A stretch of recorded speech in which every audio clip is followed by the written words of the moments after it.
Hey, welcome back into another segment of Mindset Monday with me, Matt. These are episodes where I share what it took to rebuild my life over the last nearly 13-year journey of recovery and getting sober, staying that way, rebuilding my marriage, becoming a better husband, a better father, a better friend, becoming a better man. These are the episodes where I do my absolute best to impart wisdom on you, so you don't have to learn lessons the same way that I did. You can learn them sooner. You can become aware of things sooner. You can start to apply these lessons to your life right now. I hope that these are helpful. I really do. These mean everything to me that I'm able to do this and you guys actually respond. Thank you so much for your emails and for your DMs and everything you've done. I've had a lot of people reach out here in the last few weeks, and it is the most comforting feeling to know that not only are people watching, they're applying this stuff and they're understanding. There are guys that are understanding what they need to do right now in order to really change. There are guys that are understanding the journey that their spouse or partner has walked through. There are spouses and partners that listen that now understand what their spouse is going through who's struggling. This is awesome. This is what I wanted. I wanted people to listen and grow along with me. So it's not just me out here. It's a lot more fun whenever you've got people with you. This one's going to be a little tough. I want to just open this up and let you guys know that I love you. I appreciate that you're here. Anytime that we're ever here, this is a safe place. I want you to know that I approach everything with love. If I ever come across as a little aggressive, that also comes from a place of love. Imagine me and you sitting in a coffee shop. I'm right next to you with my arm around you. Everything I say here is going to be with love. This one's going to be tough for a lot of guys to hear, maybe some spouses too, whenever we get to the end. This could be a rough one. This is probably going to piss some guys off, and I am totally okay with that.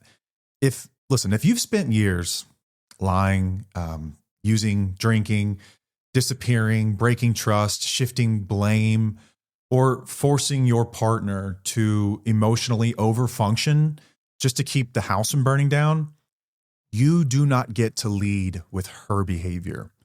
I hear it all the time. What I mean by that, I get messages, usually it's comment sections, but I do get emails from time to time. We get DMs and things like that, where a guy will say, listen, I know that I have stuff to work on, but what about the way that she talks to me? What about her anger? What about her reactions? I'm a person too, damn it. Listen, yeah, you are. Dude, I know. I know that you're a human too. But you're also the one that ran up all the debt. Think about this. Credit card. We all know how those work, right? Let's say that you sign up for a credit card, you get it, and for 10 years, you just rack up a balance, massive balance. And then one day you get a letter that says, pay this or else. And now you're pissed. Now you're like, oh my God, look at the interest rate on this shit. Do you believe how much this monthly payment is going to be? You don't get to cause harm and then get pissed about what comes after. Okay. You can be pissed. That's okay. You can feel pissed, but you justifiably have no real argument here for what your spouse should or shouldn't be doing. My brother, we would not be here had you not have behaved this way. Okay. Until you have created safety, until you've started to make changes, I don't want to hear a fucking word about what your spouse is or isn't doing, okay? We will get there. Just want to start with that. That's where we're going in this episode. Spouses and partners, I love you. You know I do. But there also does come a point at which we have to acknowledge some patterns that you've walked into. Once there's safety, caveat, once there's safety. I'm going to talk to you guys about what this looked like in our lives. My take on this stuff in early recovery, because I know that's when a lot of guys want to have this conversation. It's 30 days in after 10 years of shit, right? And that's just not the way it works. I don't understand what this obsession is with like fairness. Like I did this, now she should have to do that. Like what the fuck, are we 12? You guys sound like someone who just got caught at school doing something they shouldn't have been doing and then snitching on someone else who'd done it like a week before. Like, why are you trying to bring him down too, man? He's just minding his own business over there. Okay, you got caught. This is on you. I don't understand this. This blows my mind. I didn't do this. I don't know if, like, do you need to be seen as a victim too? Is this like a weird gender wars thing where you're trying to hold women accountable the same way that you're being held accountable? I don't know what it is exactly. I never did this shit. Again, it's hard for me to understand and be in your mind, but I know that it's not masculinity. It's really, really childish. This is not leadership. Just shut the fuck up. You're going to have to hold your L for a while, okay? And I say that with love. I'm giving you a hug right now, remember. I'm just being honest with you. If you won't let anyone else be honest with you, let me be honest with you. Okay, this is the lesson that you need to hear. You You want the benefits of being seen as like a traditional man, like respect and grace and patience and loyalty, while acting nothing like how a grown man should act. This is not how we behave, man. This is not what we do. A grown man owns the damage he caused without making the conversation about how unfair it feels to face the consequences of those behaviors. Like the argument that you guys are making that like she is reactive and she does this and she does that, it sounds mature, and that's, I think, why it's so seductive and why so many people can get caught up with this straw man argument. It sounds like accountability, but it's really not. You're not holding your spouse accountable. This is just impatience dressed up as logic. That's my take on it, is that you can't stand for 90 days what she dealt with for like a decade, and it's unfair. I get it. Listen, I've heard from so many spouses and partners, and I have been part of a community of healing from addiction recovery for the better part of a decade, over a decade now. Guys, let's be real. You would have left her for half of the shit that you did. Why there's this huge imbalance in how much pain we're willing to tolerate, I don't know, but spouses and partners have been dealing with this shit forever. And the moment that you're sober now and you have to deal with the fallout of your actions and the way that they respond for like 90 days and all of a sudden you're done, like how rich is that? Like really? Like that's crazy. That's crazy. You guys need to have patience. I know the argument sounds like logic, it sounds like fairness, but it's really not. Let's be real. You're really, really impatient and you don't have the same grace that they have, obviously, but we're going to develop it. We owe that to them. When your behavior trained your partner to be hypervigilant and emotionally armored and controlling and reactive or explosive, that did not happen to you. That happened because of you. Remember that. Anytime that Paige would react, and guys, she reacted. She's a human, okay? I know that a lot of times on the show, we appear to be perfect. We are not perfect, okay? She's reacted many times, and this is even long into recovery. I still acknowledge those things. The difference now is that there's safety in the relationship, okay? A lot of safety. So I can talk to Paige about the way that she responded to me in a way where it's two adults talking on the same plane. I was not saying this shit a year in. I was not saying this stuff 90 days in. I just wasn't.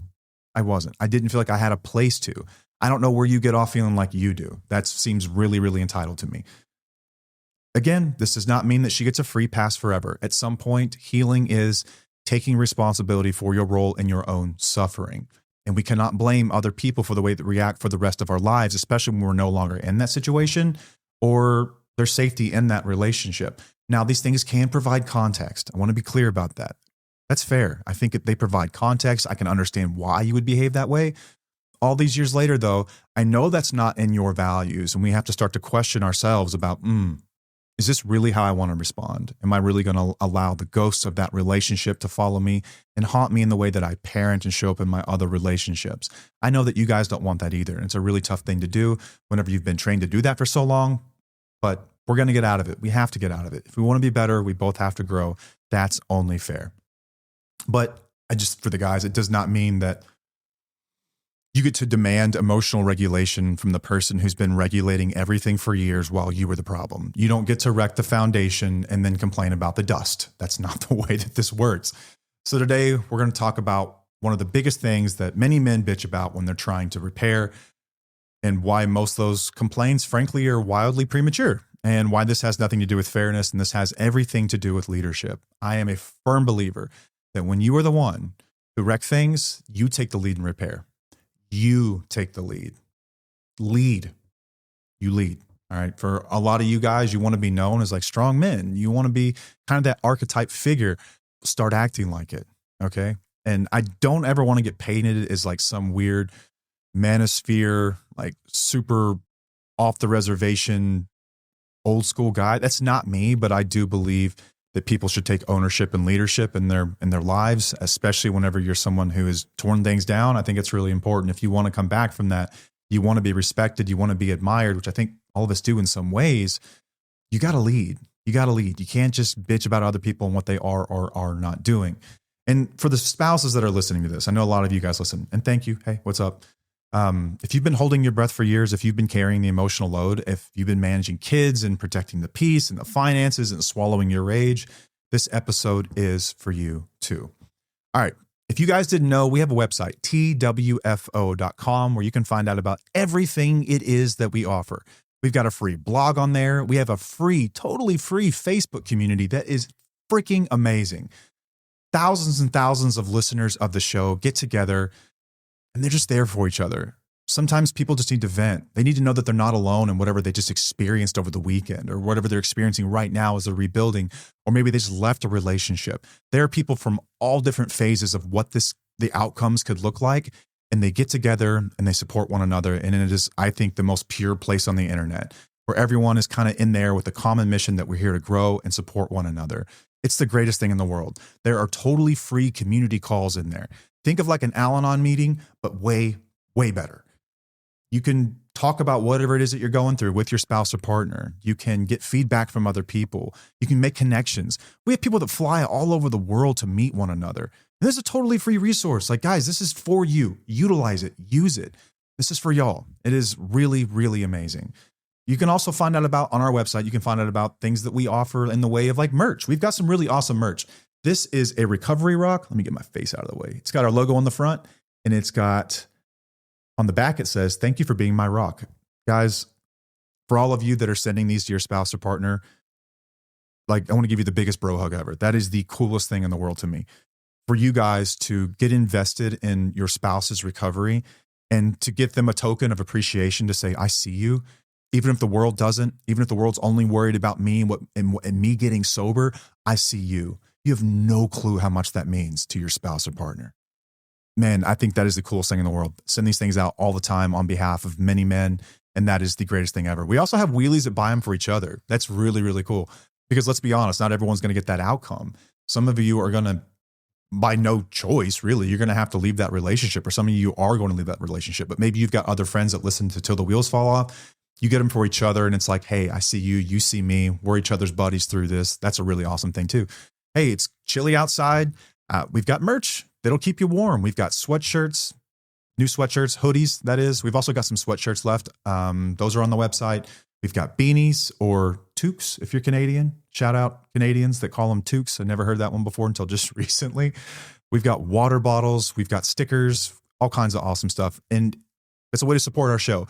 Every dollar we've ever gotten from merch or anything like that, advertising dollars, goes straight back into the show to help our amazing editor do his job as he spends his time on everything that we do here, and just does a fantastic job. There are people behind the scenes that help run this thing, and there's services that we pay for. Everything goes back into the show. I just want you guys to know that.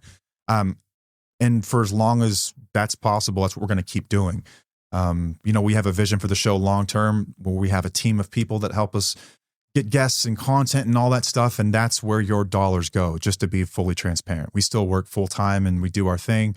The show is really a project from the bottom of our hearts. And every time that you support the show in some way, whether you're buying something from a sponsor or you're buying merch, it goes back into the content to make it better for you guys, to make it more meaningful. That's what we do. If you think our merch is ugly, but you want to support the show anyway, go to our social media profiles, click the link in the bio, and you can buy us a cup of coffee. You can give as much or as little as you'd like.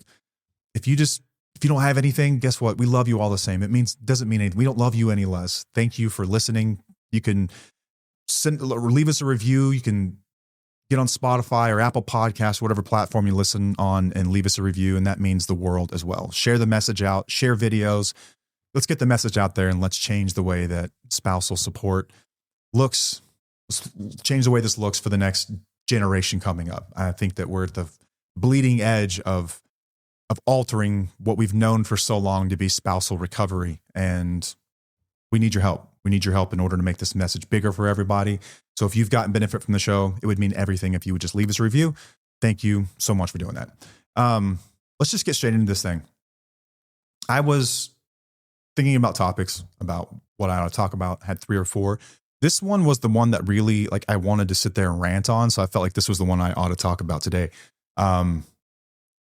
We traditionally don't have a big, long content calendar, but this is the season of our lives that Man, it's crazy. There's not as much time to prep as I would like. And so if there's a topic that seems to be fueled more by passion that I can just riff on, that's the one I'm going to choose. And so that's why I wanted to talk about this one today. I think I can open this by saying that responsibility does not mean symmetry. What I mean by that is that, yes, both partners are responsible for the behavior. That part is true. That's true. But responsibility does not mean symmetry. They're not congruent. Context matters, and history matters, and damage matters. And the person that created the instability, that would have been me, probably you if you're a guy listening to this, does not get to act like a victim of the instability that was created as a result of your actions. If one person has spent years compensating emotionally and physically, practically, financially, whatever it might be, you do not get to pretend this is a clean slate the moment you decide to grow. That's not accountability.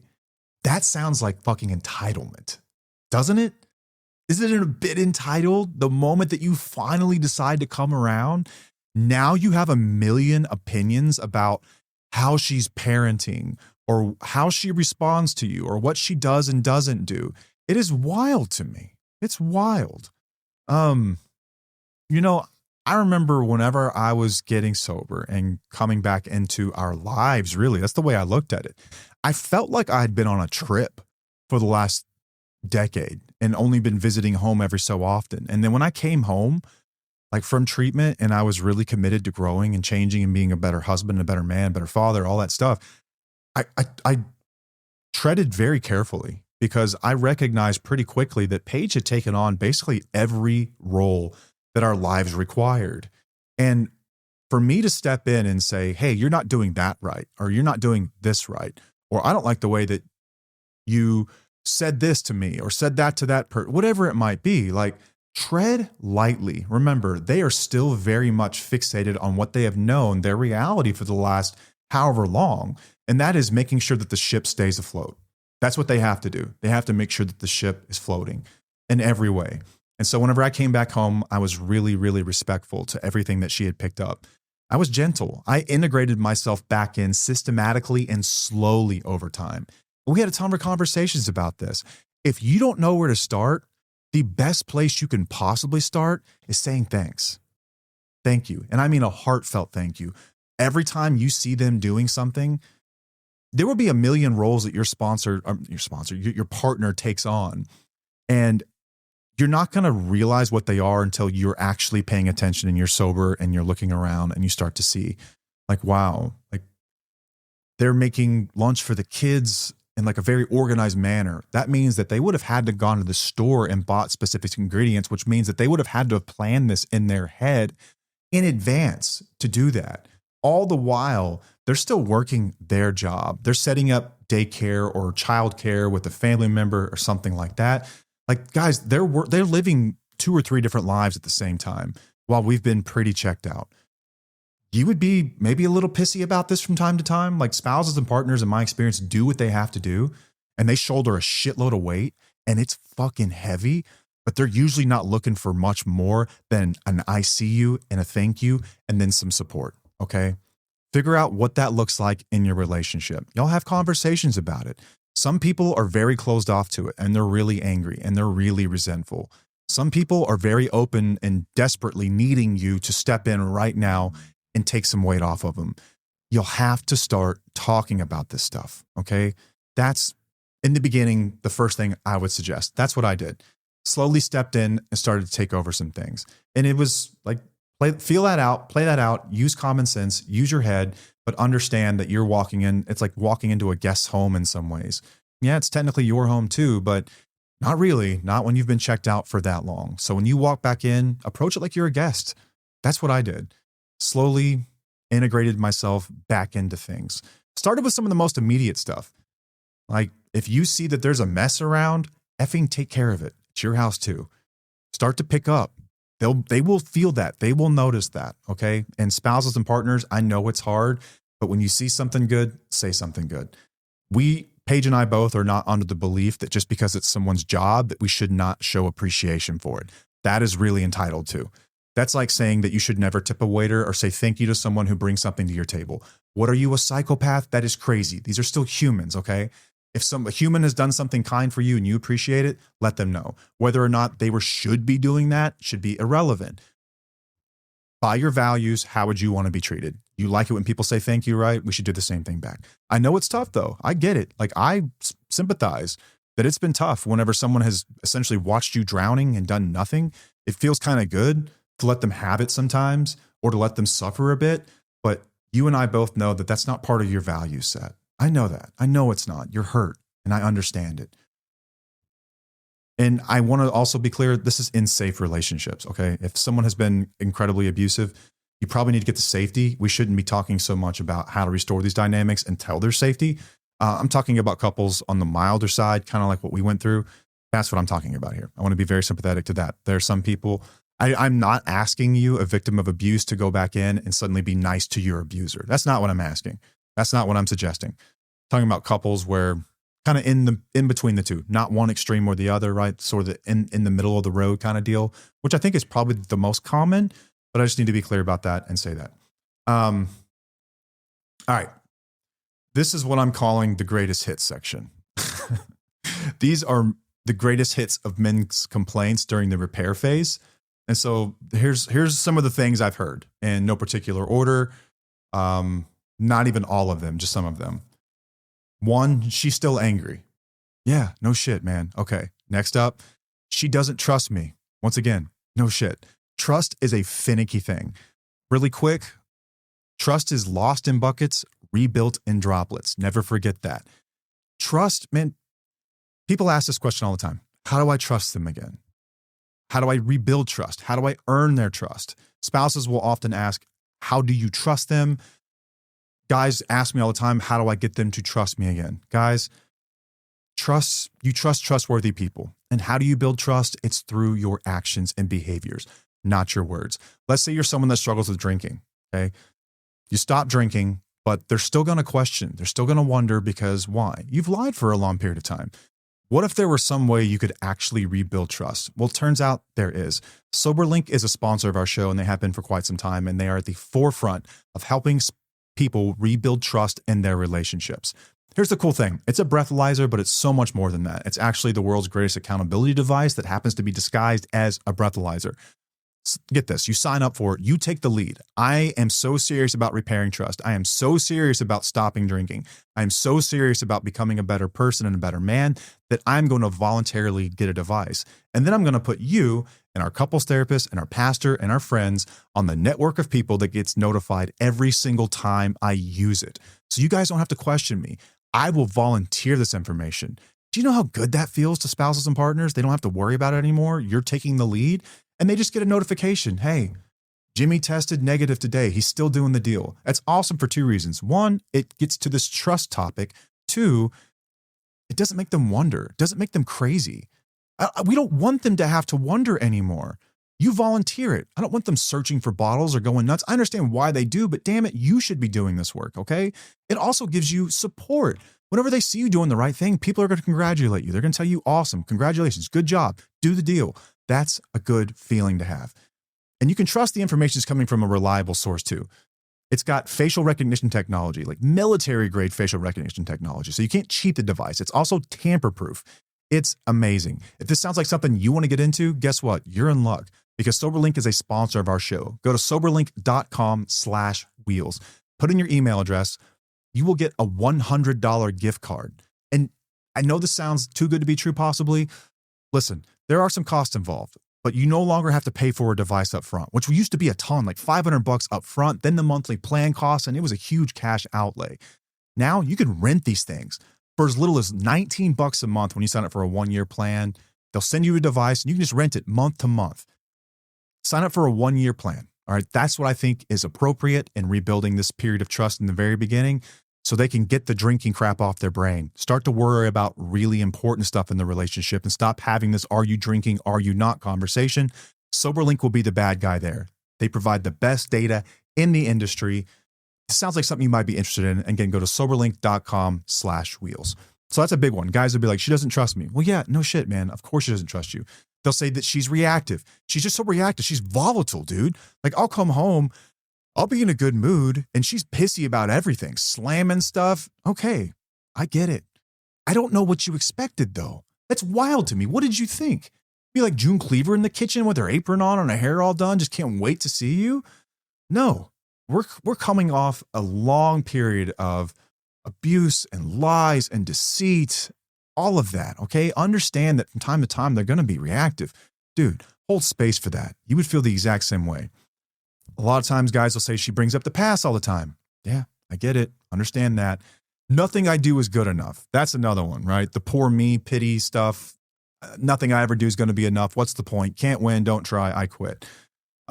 She talks to me like I'm the bad guy, or I'm doing better and she won't change. Like, I've been doing my part and she's not changing. She's still responding to me really nasty. She still talks to me this way.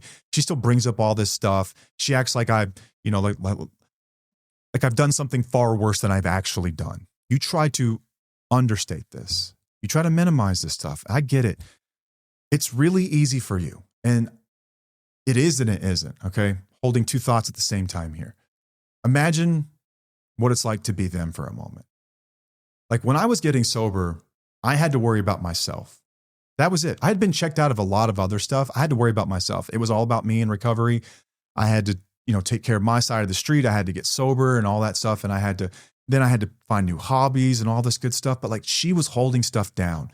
And for that long, they will start to get a little resentful. I think it's only normal that people would be a little resentful about that. After all, when you guys said I do, you agreed to do this life together. And they've been carrying the weight. It's totally understandable that they're a little upset and perturbed about this, okay? Just hold space for that. You can handle it. Grow up. But I think that even with all those complaints, none of those are really a request for partnership. They're selfish demands about the way that you're being treated now that you're on the other side of this. That's what they really are. Like, you're not asking for them to help you with tasks around the home. It's all about like, oh, my feelings are hurt. That's what you're pissed about. And that's when I put my arm around you and say, suck it up. It's going to be okay. You can handle this. Not to mention, this is the result of your own actions. Okay. So you want to be mad at someone, be mad at yourself. Spouses and partners, in my experience here, are very reasonable, but they're hurt people. They are humans. Okay. They're going to respond like humans do after they've been hurt for a period of time. There's a process of coming to terms with everything. They also don't know if this is real yet. They've probably been through this a couple of times. Is this actually real this time? Understand where this is all coming from. Hold space for it. If you're as serious as you are, imagine what this looks like in 10 years, okay? It's going to be better. How would you have been proud of yourself for handling this in hindsight? Beating them up and forcing them to heal before they're ever close to processing any of the stuff before they're ready? Or would you be proud to say, I held space and I took some lashings and I let her feel however she needed to feel. She recovered on her own terms and her own time. I was there to hold space and love her and challenge her at times when appropriate. That's the story you want to tell, okay? So quit pushing and insisting that they get better the moment that you decide to get well. A lot of the complaints that you have are about your own feelings anyway. My guy, you've got to learn how to deal with some of the stuff. Jesus Christ knows that they have, okay? They have, you have got to do the same thing. These are like demands for relief is what they sound like. What you're saying is that I'm uncomfortable sitting in the consequences of my actions and I want the discomfort to stop now. That's not really repair. That's not what I'm talking about. That's really avoidance. You're still not dealing with what the problem is at hand. You're almost expecting things just to go back to a level playing field, to neutral, because you've decided to get clean and sober. All right. And spouses and partners, you know at this point that we're never going to condone people to be jerks just for the sake of being jerks. But we understand why you might act like a jerk sometimes. I hope that makes sense. There's a lot of guys who hate that their spouse listens to the show, and that makes me proud. It does. Because we don't let you get away with shit. Like, we are here to call you on your shit. We are here to inform them of your tricks and stuff. But what we don't do is encourage them to beat you up. We don't do that here. So if you think that we're over here just, we're trying to make your life worse, we're not. If your life gets worse, it's because you're not doing the things that we're talking about on the show. That's why your life's getting worse, right? We're not insisting that your spouse or partner kick your ass. That's not what we do here. Not at all. In fact, it's usually the opposite in a very loving and kind way. That's what we do here. I think it's hilarious though. Whenever spouses and partners they'll talk to us and they'll say, there was a time when we were listening to the show together and like we were having the best conversations that we've ever had. And then he decided to go back to his old ways and now he hates the show. And he especially hates the guy on that show. That makes me so happy. You made my day when you say that stuff. Thank you. That means I'm doing my job. That means I'm doing the right thing. That's what I hear. All right. So why can she not just flip the switch like you did? You decided to get sober and you decided to start to do better and you expect some kind of peace in the home. Like, first of all, you don't necessarily get an award for doing the things that you should have been doing for all those years and that your family required of you all those years. Like suddenly, like it does mean something. It is important. But at the same time, we're not giving away medals. Okay. I think we can all recognize, and even your spouse can recognize, no matter how hurt they are, that this is a big deal. But the moment that you decide to get sober, you cannot expect the world to just like throw you a parade. Dude, you're not the victim. You're not the victim here. They are. Okay. You don't deserve the same recognition that you think you do. Remember that stress rewires the brain. Betrayal trauma rewires the brain. Under chronic stress, the brain shifts away from reflective control and toward threat detection. This is the amygdala, the part of your brain that is like a freaking fire alarm, just looking for something, danger all the time. When spouses and partners are living in chronic stress and are living with this all the time, that's what they're trained to do. The part of the brain responsible for patience and nuance and calm literally goes offline more easily. She's not just choosing to overreact, man. Her system has learned to stay in alert mode. It is learning that way to survive. This is what she's had to do for all of these years. Chronic stress makes regulation really, really hard. Okay? It's not impossible, but it is hard. And so I need you to hold space for that. After all, you're responsible. So I think you can. You can hold space. You can do this, man. I had to do the same thing. There were many nights where I'd done everything right. And I'd come home and she was responding the way that she had all those years because of my behavior. And man, she said some horrible shit to me. And I would just sit there and be like, damn, that did hurt a little bit. But you know what? I'm okay. I'm a grown boy. I'm a big boy. I can handle that. Okay, we'll go have a conversation about it. Every single time she would say, listen, I'm sorry. You didn't deserve that.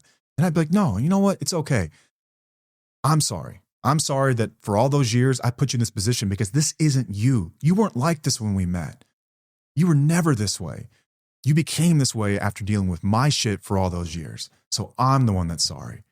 Now we're having like a real conversation with each other, man. We're not keeping score. This is just, God, dude, she did it for me. You got to do it for them too. But chronic stress makes regulation harder, not easier. Long-term stress weakens the brain's ability to regulate emotions over time.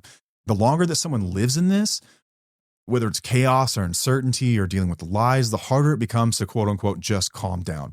And also, just life tip, don't ever tell a woman to chill. That's never worked in the history of the word chill, okay?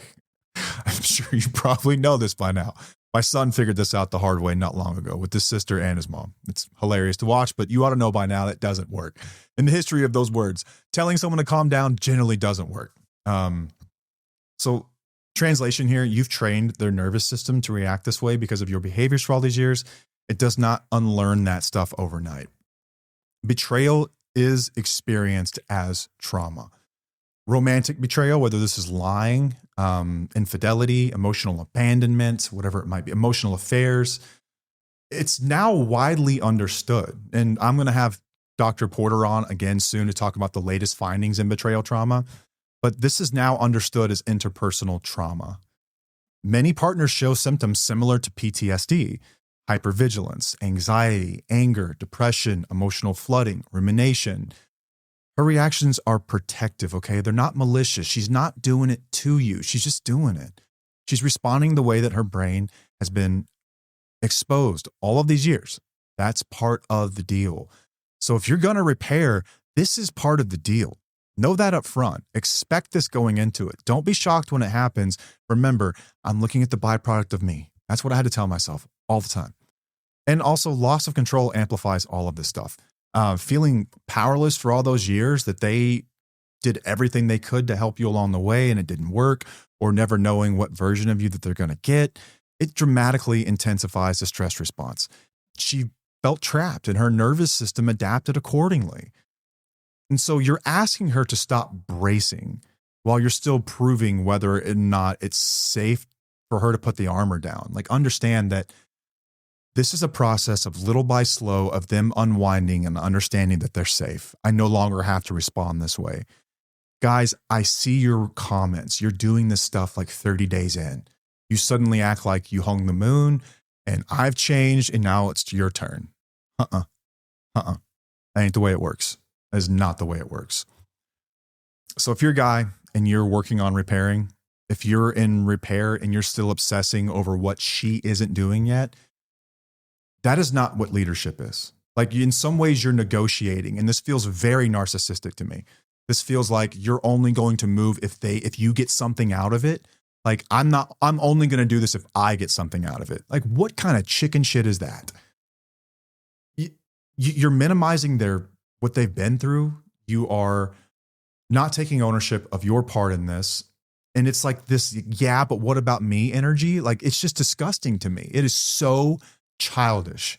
I don't think I've ever really told someone you need to leave that guy unless I saw like physical abuse.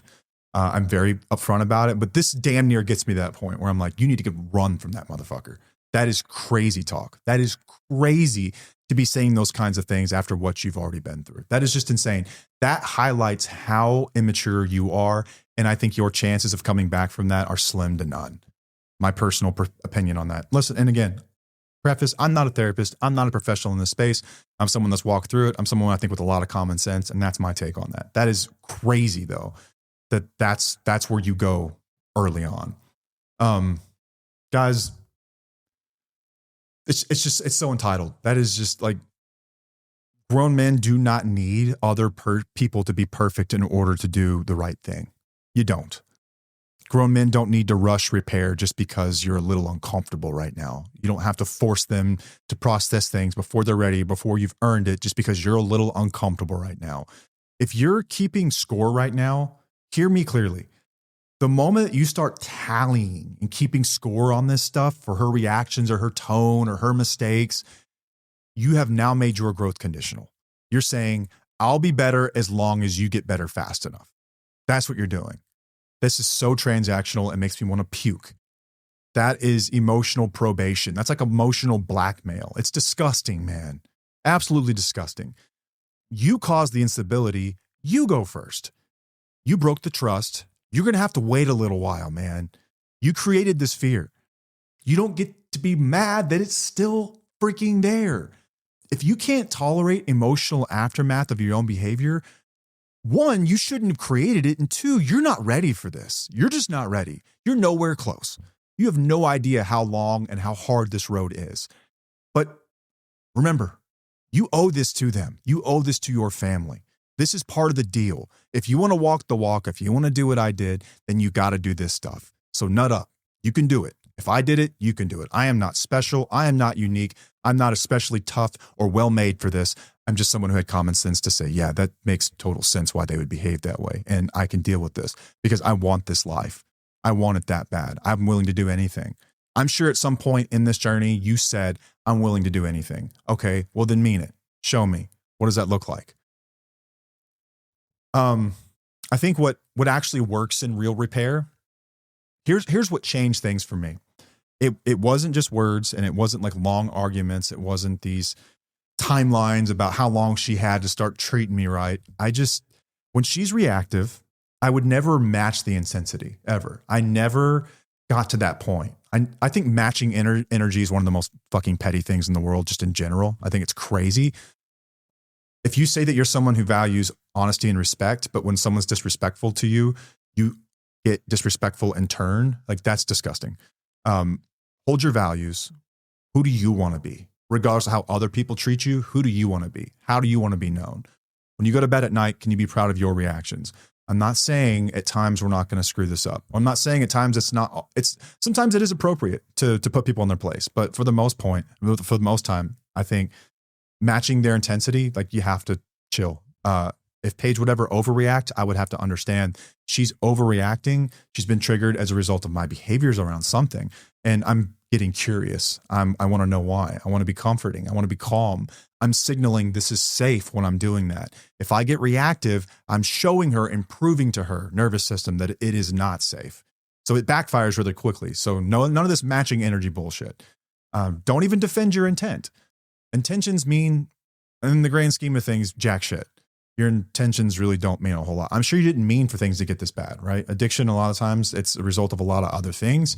And I know that you didn't mean to, but here we are. Okay. It makes no difference. Your intentions, a lot of times, what you're saying is that I'm minimizing the way that you're responding because I didn't mean to do that. You're invalidating their emotions. You're invalidating their reactions and their experiences and where that stuff's coming from whenever you're trying to explain it all away. So again, yeah, like don't explain. Don't try to explain it. Just sit there with it and never say calm down or chill. Again, it doesn't work. It does not work.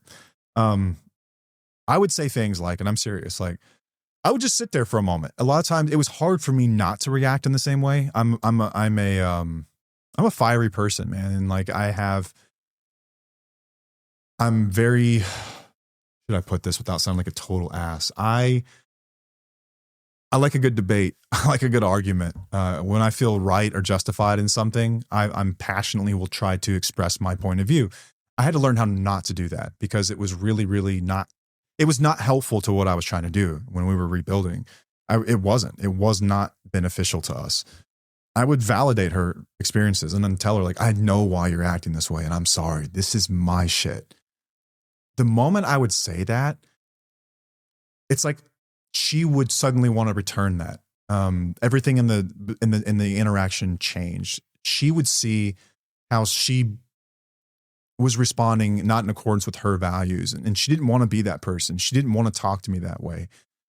It was a way for her. It was a way for me to hold space, I think, really more than anything, and to try to help repair and create safety. But what it did on some ways, it was almost like accountability for her too. It was like her recognizing, oh shit, I'm not behaving in accordance with my values. And this is part of that old stuff popping up. And I don't want to be that person either. And then like, it's very, very disarming is what I'm trying to say. Good things come from this. And own your role in whatever it might be without any conditions, none. I have trained your nervous system to expect chaos. And so I understand why you're responding with chaos because that's what life has been for us for a long time. I'm just trying to show you day by day that it's safe and it's okay. And you can get upset and that's fine. I understand why you would get upset. Guys, this will not last forever. Okay. It won't. It gets better as you create safety and stability in the environment. And spouses are generally really good at adapting toward this quicker than you were, for sure. And stay consistent. Even when it's uncomfortable, just stay consistent with this. Don't try to punish anybody. Just stay consistent. Consistency is the apology, I think, in a lot of ways. It's your behaviors. It's your actions, not just the words. And so now the point that guys are always asking me, like, well, like, does she ever have to do anything? Does she ever have to change? Or does she get to beat me up about this for the rest of her life? I've only been asked this question from people either in rehab or really early on the journey. And that's because your pain tolerance is extremely low right now. You cannot imagine things continuing this way forever. Okay, well, they won't. All right, they won't. You are catastrophizing. Just because things are this way right now, you're like, well, if it's this way forever, then I'm not going to do it. And like, how rich is that coming from you? How do you think they felt for all those years that you were out there doing what you were doing? Like, again, you would have left them over half the shit that they did. Or that you did. You would have left them over the half the shit that you did. That's the truth, is that the person who caused the harm has very, very little patience for the healing of their partner. Very little. But imagine the patience their partner had to have for them to get to this point where they're just now becoming ready to acknowledge some of this stuff. And the moment it becomes uncomfortable when they respond in a not so healthy way, suddenly it's like, I'm done. I don't want to do this anymore. Like, dude, give me a break. You're catastrophizing. It won't be this way forever. Yes, at some point, spouses and partners, when there's safety in the relationship, are 100% wholly responsible, like every other adult in the world, for how they show up and react, okay? I don't know if I've met a single one that wants to be this way. They don't. Aside from maybe a few outlier maniacs that want an excuse to treat other people like shit because it feels good or something. Like, guys, they don't work that way, okay? Like, we made them this way. They weren't always this way. Now, if someone's always been that way, I don't know what to tell you. Maybe you married a maniac, but our listeners, people who come to our show, the people who show up in our program, Reclaiming You, which, by the way, check that out on our website too. they're not like this. They don't want to be this way. They don't feel like themselves. The reason we have a course called Reclaiming You is because spouses and partners hate this version of them. They don't want to be reactive. They don't want to be ugly. They don't want to be mean. They don't want to do that stuff. They want to get away from being that version of themselves as fast as possible, even if that means leaving you in order to do it. So yeah, they're serious about this. They don't want to be that person. All right. But you've got to give it some time. All right. But for spouses and partners, yeah, like let's say 2 years in or a year in, for instance, like I've created safety, I've done everything right, and Paige still reacts in a terrible way. It's okay for me at this point to be like, hey, I understand that a lot of this stuff is a result of me, but it really hurts me when you call me that name or when you talk to me that way, when you belittle me. I would love to work on this with you, but I've created the safety. At some point, you're going to have to learn how to respond differently to me too. And I'm willing to help you through that. We can go to counseling, whatever you want to do. That's a really nice way of saying you can't treat me this way forever. I'm acknowledging that I have some role in this, but she does too. So yeah, every adult is responsible for the way that they respond. My point in this show has always been and always will be that you are partly responsible for that. So you need to chill on the holding someone else accountable all the fucking time. It's not the same. It's not like a stranger that you meet on the street that owes you respect the same that you give them. Like it's the golden rule is a little bit different here, okay? Because you've fucked it up so bad. Understand that. But yeah, after a certain point, spouses and partners are responsible like everyone else. If they're just running around treating people like hurt people, right? But it doesn't make it okay. In my experience, spouses and partners are generally really ready to get rid of that version of them. They want to get away from that. They don't want to be that person. It makes them feel sick. They don't want to be that person. All right. They don't.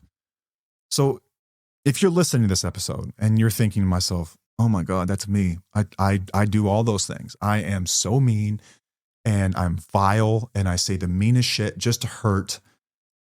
I want you to know that there's nothing wrong with you. Okay. If you feel reactive or guarded or angry or exhausted, that does not mean that you're immature or that you're completely broken. It just means that you've adapted. You've adapted to a version of you that you never wanted to be, but you had to be in some ways. This is what's been wired into you. Your body learned how to survive, and it prolonged that instability even after the immediate danger is gone.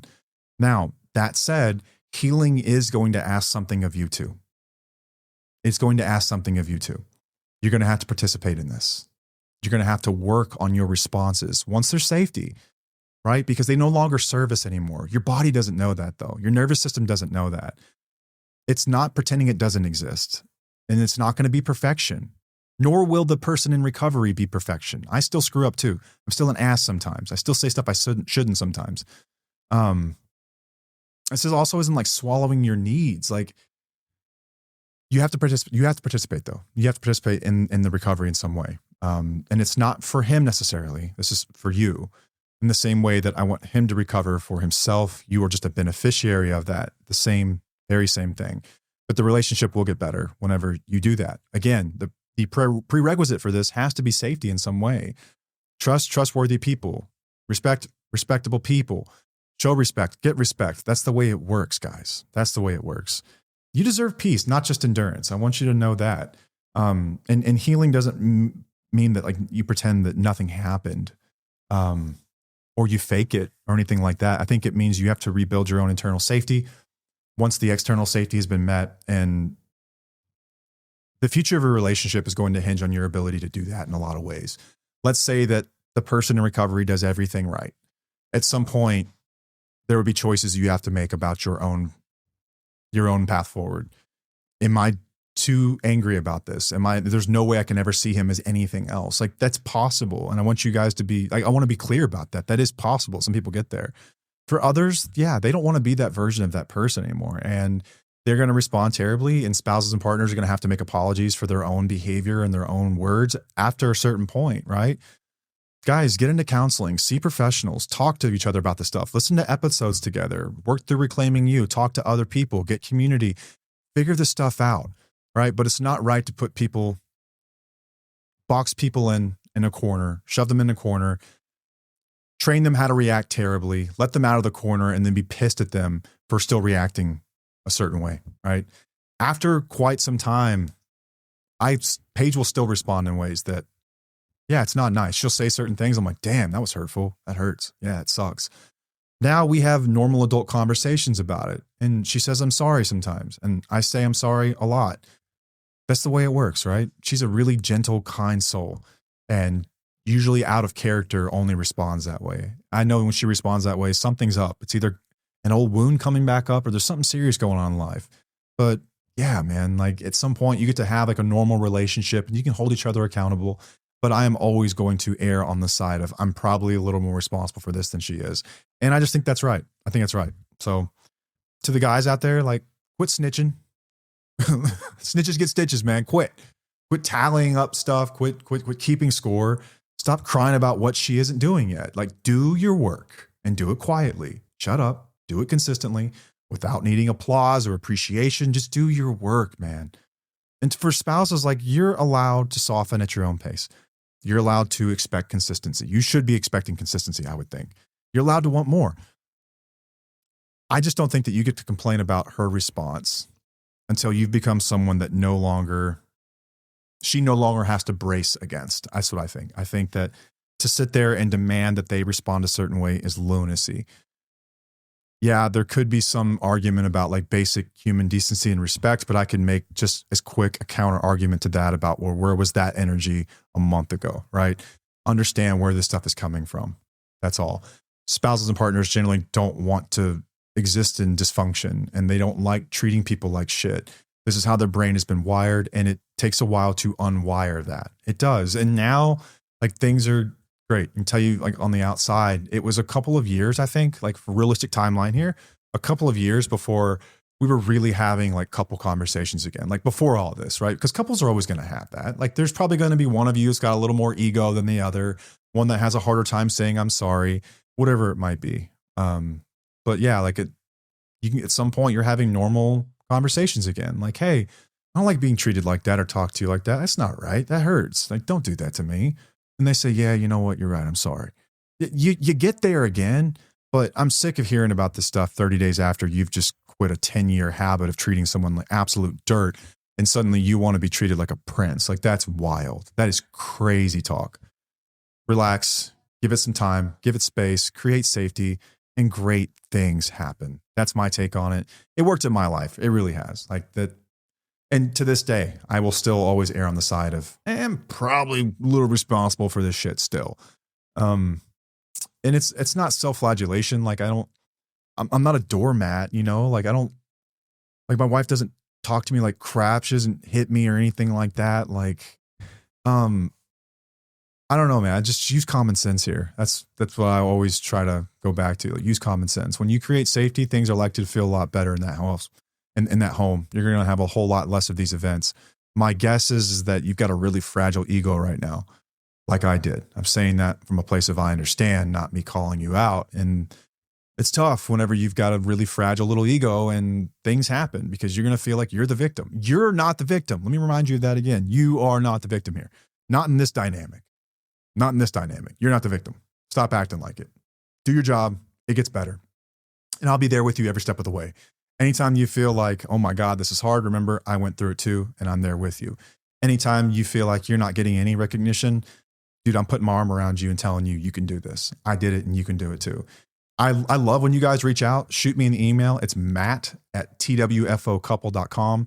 Tell me about what you're going through. Man, I've heard from so many dudes. I don't want to give your names out, but I saw your emails and I thank you so much. And I appreciate you guys listening in. One of you told me this was your favorite, like, let's get shit done podcast, like, suck it up, let's go. And I freaking love hearing that. That means that you know this is hard and you're doing the work anyway. So many of you guys are doing this, and I love you for it. And I'm here with you. This is what I dreamed of whenever we started the show, is if I could have my little corner where I'm helping guys work through this stuff and helping their partners and spouses understand, like, this is my purpose on this planet. And I wouldn't be able to do it without you guys listening, letting me know that you care. I appreciate it so much. So thanks for listening this week. Till next time, I'm Matt, and I'll see you.